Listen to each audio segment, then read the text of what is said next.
Bismillahirrahmanirrahim. Assalamualaikum warahmatullahi wabarakatuh. Puji syukur kita haturkan kepada Allah SWT.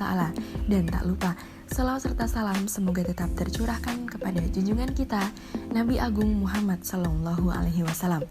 Perkenalkan, saya Jelita Azhanaruni dari kelas PGMID dengan NIM 2032101110, mahasiswi IAIN Ponorogo Angkatan 2021. Pada kesempatan ini saya akan membahas tentang relevansi tasawuf pada era modern. Modernisasi dalam berbagai aspek kehidupan masyarakat memiliki dua dampak. Di satu sisi, modernisasi yang berwujud pada perkembangan ilmu pengetahuan dan teknologi, khususnya teknologi digital, banyak memberikan kemajuan dan kemudahan bagi manusia. Namun, di sisi lain, pada aspek mentalitas, moralitas, dan spiritual, modernitas membawa akses-akses negatif bagi kehidupan masyarakat. Pada ranah moralitas, masyarakat muslim dihadapkan pada era baru, di mana nilai-nilai yang selama ini diyakini mengalami perubahan, baik dalam bidang pendidikan, ekonomi, kehidupan sosial masyarakat, bahkan pola pendidikan keluarga. Modernitas menimbulkan tumbuh suburnya cara pandang materialisme di kalangan masyarakat. Modernitas juga membuat minat belajar anak-anak muda menurun karena pengaruh dunia maya. Contohnya adalah karena pengaruh dari game online menjadi candu bagi kalangan muda. Bahkan, situs-situs yang berbau pornografi secara bebas dapat diakses dengan mudah oleh remaja pada saat ini. Berbagai hal di atas merupakan dampak yang nyata dan dapat kita rasakan secara langsung dalam kehidupan sehari-hari. Maka, daripada itu, pencerahan ruhani perlu digalakan dan dikembangkan kembali di tengah kehidupan masyarakat yang luas. Sejatinya, aspek jasmani selalu berdampingan dengan sisi rohani. Akan tetapi, di masa modern ini, agama banyak diterapkan hanya dalam bentuk aturan formal saja. Penyegaran dalam bidang agama juga perlu dikaji kembali, sehingga tidak pada ranah lahiriah belaka. Sisi ruhani perlu ditonjolkan dan dijabarkan secara terbuka pada halayak umum, sehingga masyarakat muslim tidak jenuh hanya berkutat pada tataran jasmani. Tasawuf sebagai ajaran masyarakat modern merupakan ajaran dan warisan para nabi dapat menjadi sebuah obat yang mujarab bagi penyakit yang dialami oleh masyarakat modern pada sekarang ini. Kemudian, tasawuf sebagai sentuhan ajaran tasawuf bagaikan madu yang dapat digunakan sebagai obat bagi berbagai macam penyakit.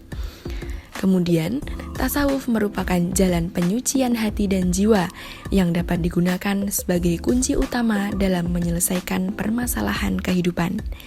Pada intinya, dalam tasawuf dijelaskan berbagai penyakit hati dan jiwa yang muncul dari pikiran yang kotor, sehingga memberikan dampak negatif pada perilaku seseorang. Pada hakikatnya, tasawuf merupakan syariat Islam yang berhubungan dengan aspek batin dari ajaran agama. Tasawuf merupakan upaya pembersihan jiwa untuk memusatkan perhatian kepada Allah SWT semata. Pada prakteknya, tasawuf memuat metode yang bermacam-macam, seperti perbaikan akhlak, kontemplasi, dan riyadoh. Untuk mencapai tujuan tersebut berdasarkan kemampuan dan kecenderungan masing-masing individu. Selanjutnya ada tasawuf menurut para sufi. Para sufi memiliki pendapat yang unik dalam memaknai tasawuf. Mereka memahami tasawuf sebagai ajaran yang bersifat praktek, bukan hanya ranah teoritik. Mereka tidak hanya menjabarkan tasawuf dari segi bahasa yang terasa kering jika diresapi oleh hati nurani. Pelaksanaan ajaran tasawuf secara nyata memberikan cita rasa yang khas bagi para sufi dalam memaknai ajaran tasawuf yang mereka laksanakan secara turun-menurun dan berpenghujung pada baginda Nabi Muhammad SAW. Selanjutnya, tasawuf menurut Syekh Ruhaim adalah lepasnya jiwa seseorang, kemudian jiwa tersebut bersama Allah dan sesuai dengan kehendak Allah SWT. Kemudian, ungkapan dari Syekh Ruhaim ini sesuai dengan apa yang disampaikan oleh Syekh Abu Hasan Al-Syadili ketika beliau berada di Mesir. Beliau berkata, "Ana wa anta fi qotbillah," yang artinya aku dan engkau berada dalam genggaman Allah, yang memiliki artian dalam kuasa Allah SWT. Kemudian menurut Syekh Jarir, tasawuf adalah ketika engkau masuk pada perilaku yang baik atau akhlak yang baik dan ketika engkau keluar dari perilaku yang tercela. Kemudian menurut Syekh Hamzah, tasawuf sendiri adalah ketika engkau tidak merasa memiliki apa-apa dan tidak merasa dikuasai oleh apa-apa. Maksud dari hal itu adalah tidak merasa memiliki hal-hal yang bersifat duniawi dan tidak merasa dibelenggu oleh urusan-urusan yang bersifat materi atau duniawi. Dan jika dikaji secara teliti dari sudut pandang praktis tasawuf, yang dijelaskan oleh Syekh Hamzah tersebut mengindikasi ketika seorang solik dalam keadaan fanabilah. Kemudian, menurut seorang wali lain, tasawuf adalah ketika engkau menyebarkan berbagai kondisi spiritual dan berbagai kedudukan spiritual yang kemudian engkau tetap istiqomah dalam hal itu dan secara terus-menerus tersambung kepada Allah SWT. Selanjutnya ada akhlak mulia dalam tasawuf. Akhlak adalah ilmu untuk bertindak atau pengetahuan tentang hal-hal yang menunjukkan kepada manusia jalan yang baik untuk dapat hidup dalam masyarakat. Akhlak juga disebut dengan budi pekerti, etika, atau moral.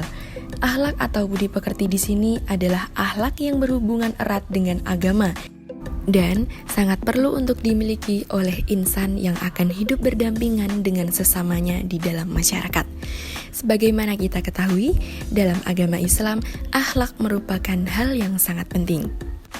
Akhlak merupakan petunjuk dan pedoman yang harus diikuti dan dilaksanakan dalam kehidupan sehari-hari.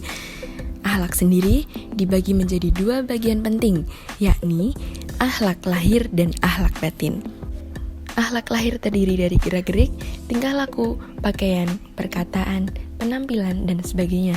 Sedangkan akhlak batin terdiri dari ihwal yang berkenaan dengan kondisi jiwa, sifat-sifat terpuji, adab dalam beribadah, dan tata krama. Pembinaan akhlak lahir maupun batin merupakan salah satu prioritas utama dalam tasawuf. Namun, dalam tasawuf, akhlak karimah menempati kedudukan yang sangat tinggi dan yang sangat penting selain dari ilmu itu sendiri. Karena dengan adab yang baik, hati bisa menjadi baik dan lunak.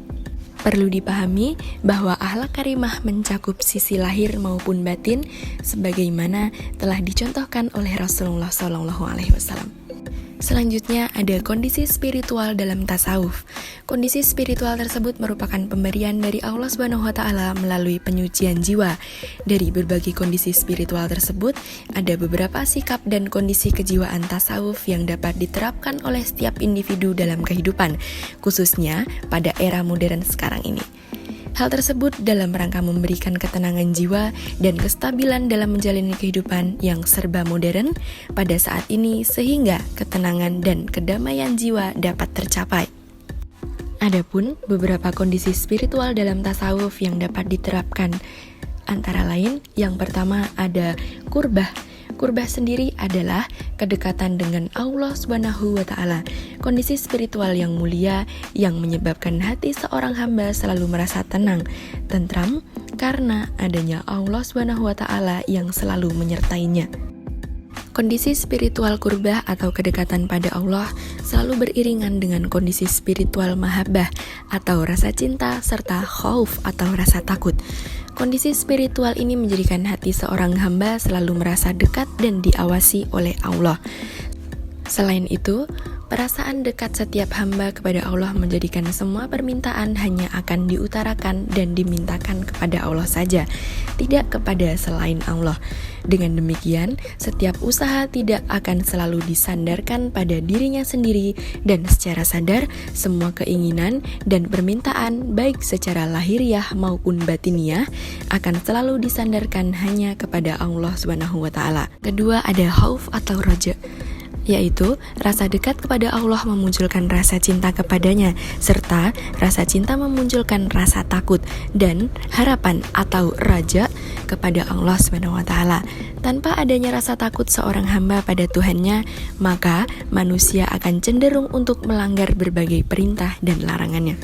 Baik, mungkin cukup sekian pembahasan yang dapat saya sampaikan mengenai relevansi tasawuf pada zaman modern atau era modern.